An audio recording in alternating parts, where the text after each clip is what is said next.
नमस्कार साथियों, स्वागत है आपका हमारे YouTube के इस प्लेटफॉर्म पर लर्निंग विद धीरज।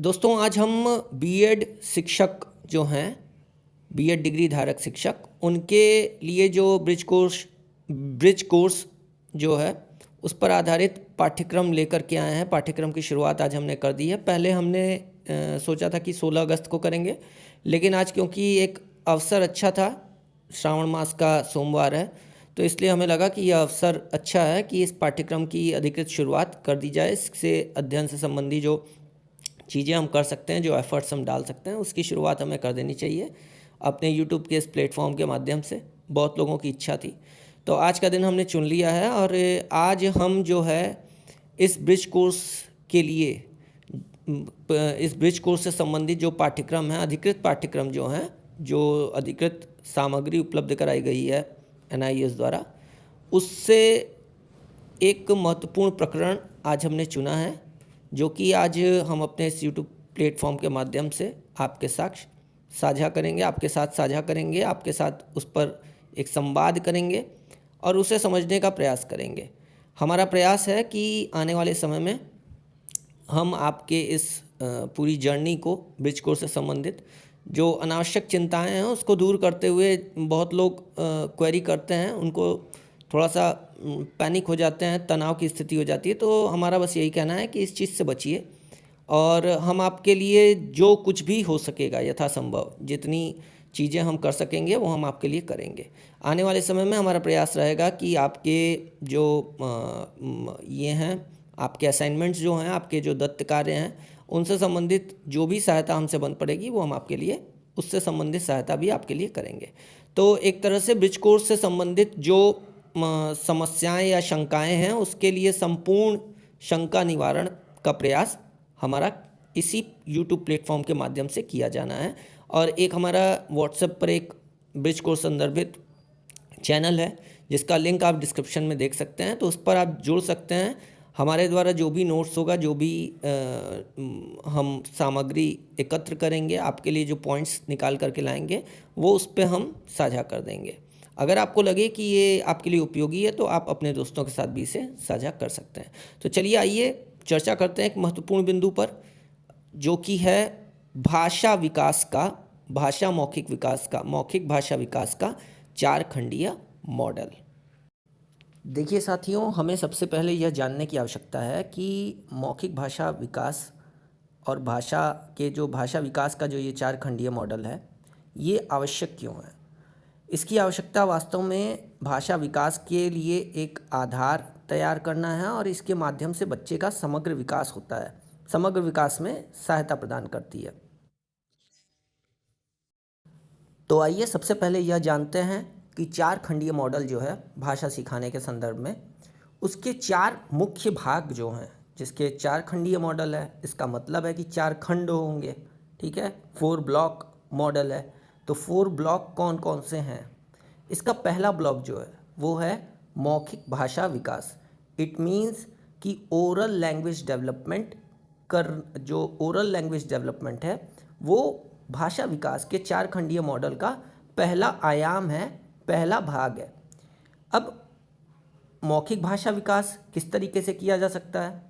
चित्र पर बातचीत, अनुभव साझा करना, कहानी सुनाना, नाटक और पात्र अभिनय करना। जब रोल दिया जाता है बच्चे को, तो बच्चा अभिनय करके डायलॉग बोलता है और डायलॉग के साथ साथ हाव भाव का भी प्रयोग करता है।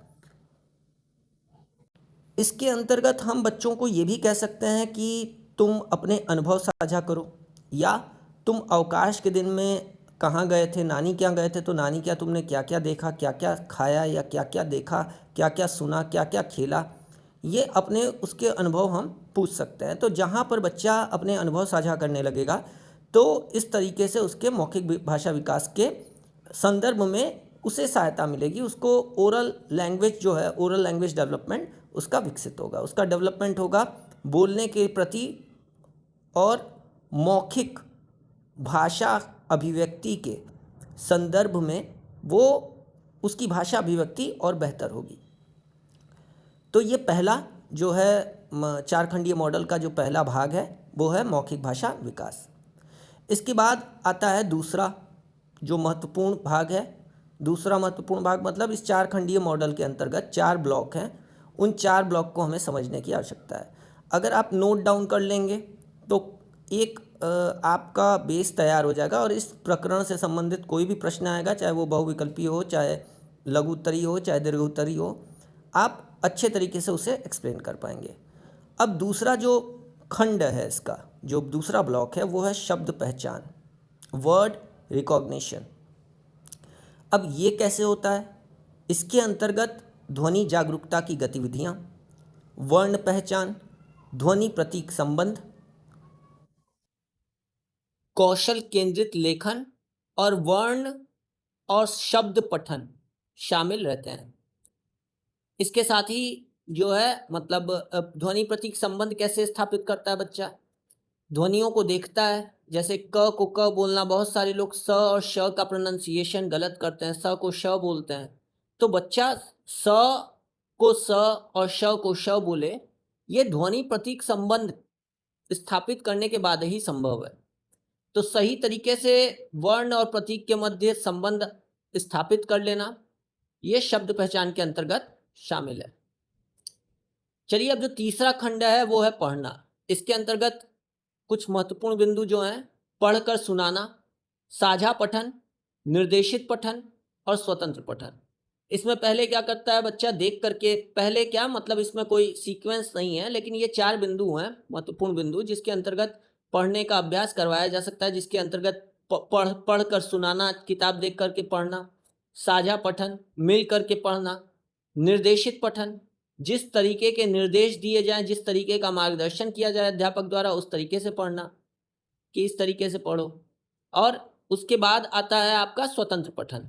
तो स्वतंत्र पठन जब बच्चा जब हम एक और बिंदु है, महत्वपूर्ण बिंदु, GRR, gradually release of responsibility, जिम्मेदारियों का क्रमिक हस्तांतरण, जहाँ अध्यापक पहले मदद करता है, मार्गदर्शन करता है, मार्गदर्शन पठन किया जाता है, उसके बाद धीरे धीरे वो बच्चे के ऊपर जिम्मेदारियों को स्थानांतरित करता है और बच्चा वहाँ से स्वतंत्र पठन करने लगेगा, वो स्वयं से पढ़ने लगेगा। तो ये जो महत्वपूर्ण बिंदु है पठन के अंतर्गत शामिल है।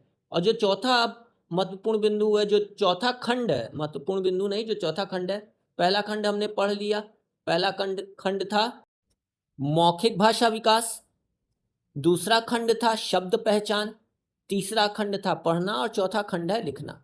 अब लिखने के अंतर्गत भी 4 महत्वपूर्ण बिंदु हैं। कौन कौन सी गतिविधियां शामिल रहती हैं इसके अंतर्गत? मॉडल्ड लेखन, अनुरूपण लेखन मतलब देख करके लिखना, साझा लेखन, मिल करके लिखना, निर्देशित लेखन, जिस तरीके से कहा जाए, श्रुतलेख की बात आती है, जहाँ पर सुलेख की बात आती है, जब बोला जाता है तो बच्चा सुन करके लिखता है। उसके बाद स्वतंत्र लेखन, जब उसे अपने अनुभवों को लिखने के लिए या कुछ शब्द दे दिए जाएं कि उससे कहानी बनाओ, तो वहाँ पे वो स्वतंत्र रूप से लिखना शुरू करता है। अब जो ये 4 खंड हैं, मौखिक भाषा विकास, शब्द पहचान, पढ़ना और लिखना, ये भाषा विकास के महत्वपूर्ण 4 खंड हैं। और इन खंडों पर आधारित कुछ गतिविधियां हैं, जिसे अगर करवाया जाए क्रमिक रूप से तो निश्चित तौर पे मौखिक भाषा विकास के साथ भाषा विकास बच्चे का जो है वो संभव होता है। और इसमें भाषा विकास में ये 4 खंड महत्वपूर्ण होते हैं, सहायक होते हैं। इसके साथ ही मित्रों, हम और भी जो महत्वपूर्ण बिंदु हैं, ब्रिज कोर्स के जो अधिकृत पाठ्यक्रम से जो महत्वपूर्ण बिंदु हैं, उनको लेकर के हम अपने इसी यूट्यूब प्लेटफॉर्म के माध्यम से आप सबके साथ जो है साझा करेंगे, उसे प्रस्तुत करेंगे। अगर आपको लगता है कि हमारा ये प्रयास आपके लिए उपयोगी है, आपके दोस्तों के लिए उपयोगी है, तो निश्चित तौर पर हमारे इस वीडियो को लाइक कीजिए, चैनल को सब्सक्राइब कीजिए और अपने दोस्तों के साथ साझा कीजिए।